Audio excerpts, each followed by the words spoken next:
Okay, so this is the sky art tutorial. Here's a photo I took at the beach on my cell phone, and here's a pattern I grabbed off the internet. The first thing I'm going to show you is the proper way to get a pattern or texture off of the internet. You can also draw one if you would prefer. So you could just basically go do a Google search for a pattern. All sorts of patterns will show up. You could do a Google search for texture. All sorts of textures will show up, and then you can download those images to put into your sky, which is what I'm about to show you. In this case, I Googled a starburst pattern because I feel like it would go best with the sun beams. Okay, so then what you want to do is you want to go over to Tools, this little Tools thing here.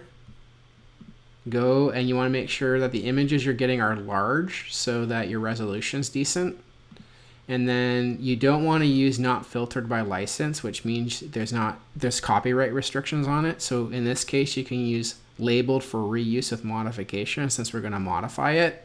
And this covers everything that you're not going to be in trouble for using a copyrighted license. So again, the tools, make sure you have good resolution and make sure you're using a copyright-free image.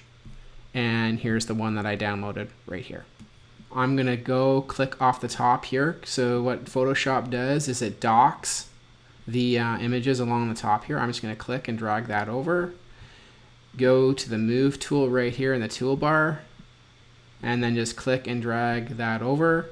And then I've got the image here to move around. And you see it comes in to a separate layer here. I wanna make this image bigger. So I'm going to go to Edit, and I can go right here to the Free Transform, or under the Transform options, I can go Scale Rotate. But Free Transform's good, and you can see I'm working on a Mac, so it's Command T. On the PC, it's Control T is the shortcut key. So if I'm on this image, I hit Command or Control T. A bounding box comes up, and then I can just drag that box around and scale it. If I drag off to the side, I can do some basic rotation, and then I can move that around to whatever size that I want. And then hit enter when you're done. So that's going to fill up the sky there. And you can see it's in a layer here. I can turn the eyeball off, and I can turn the eyeball back on just to see what that's looking like. I'm going to duplicate this so I can drag this layer down here into this plus icon. That makes a duplication. Or I can right click and duplicate the layer.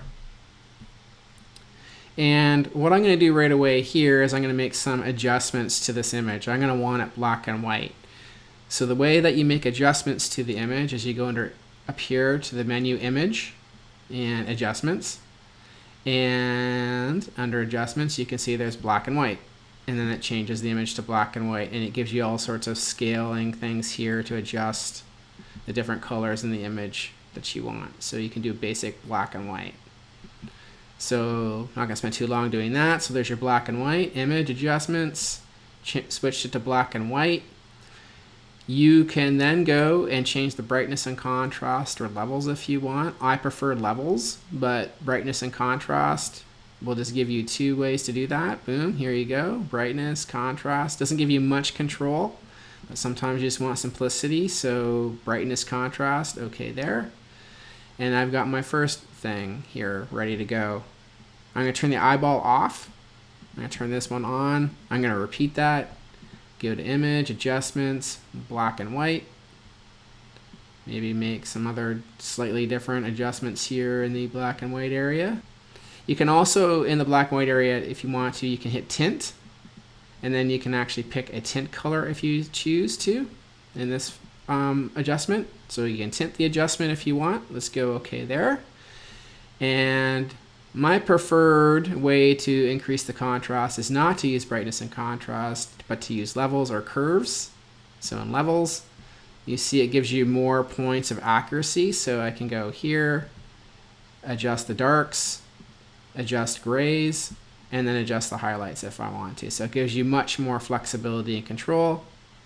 And then you can just go over here to opacity, lower that opacity, and then you can see right away from lowering the opacity, you've superimposed the image. Let's put the opacity back up at 100. There's another thing over here called blending modes.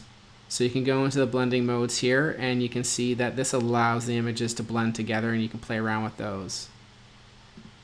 So the idea with this sky art is to play around with blending modes and opacity by overlaying a drawing that you've made or a pattern or a texture you've gotten off of Google, and play with the blending mode and play with opacity, and then right away you can see that you've got this pattern and you've made some sky art with it.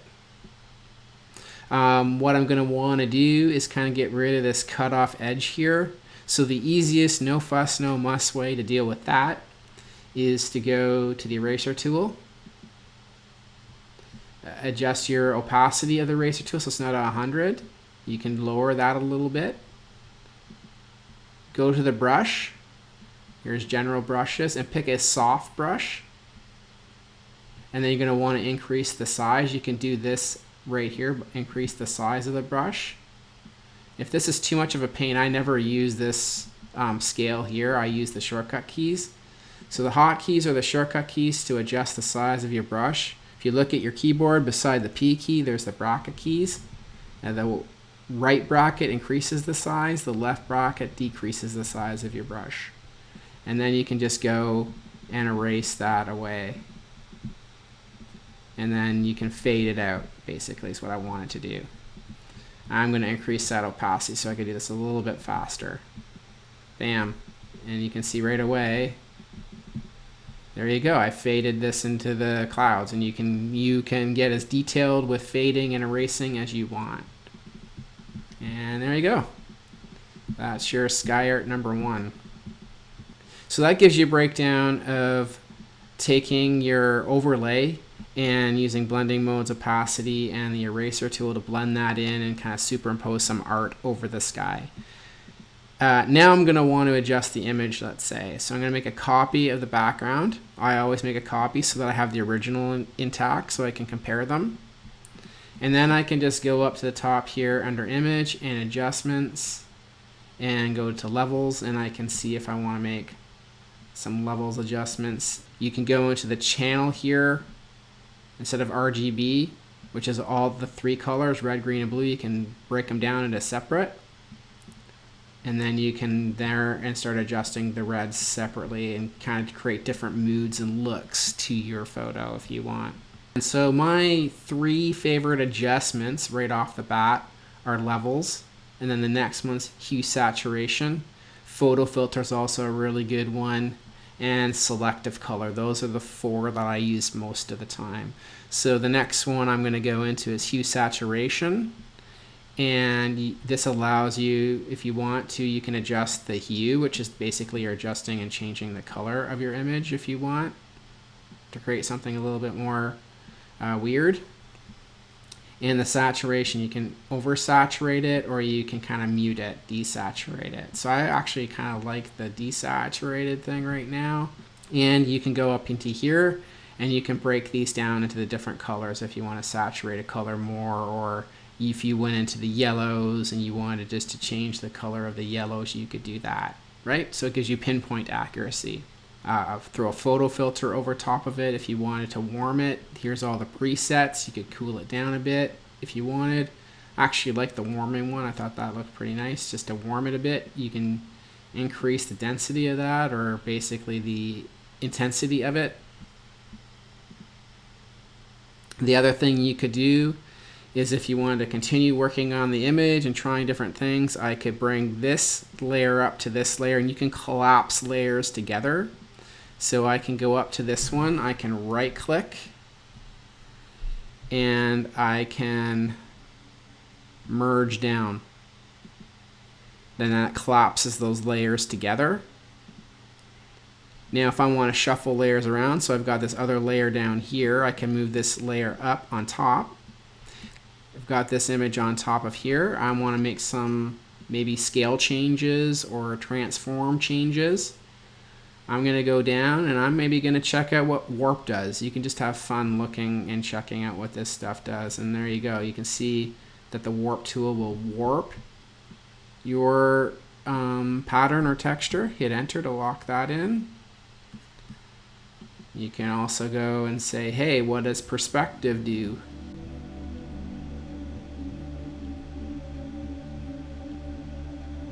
And then you can go through all the steps we went through originally.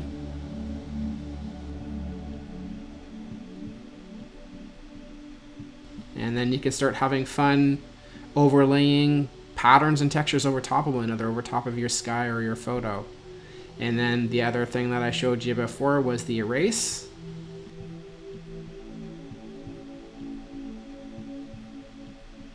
As you can see by all the stuff I've shown you in this basic tutorial, you can make some pretty cool things by going up to Image, Adjustments, using Levels, Hue Saturation, Photo Filter. I didn't really show you Selective Color, but play around with all these and see what you like. The idea is to explore and try different things.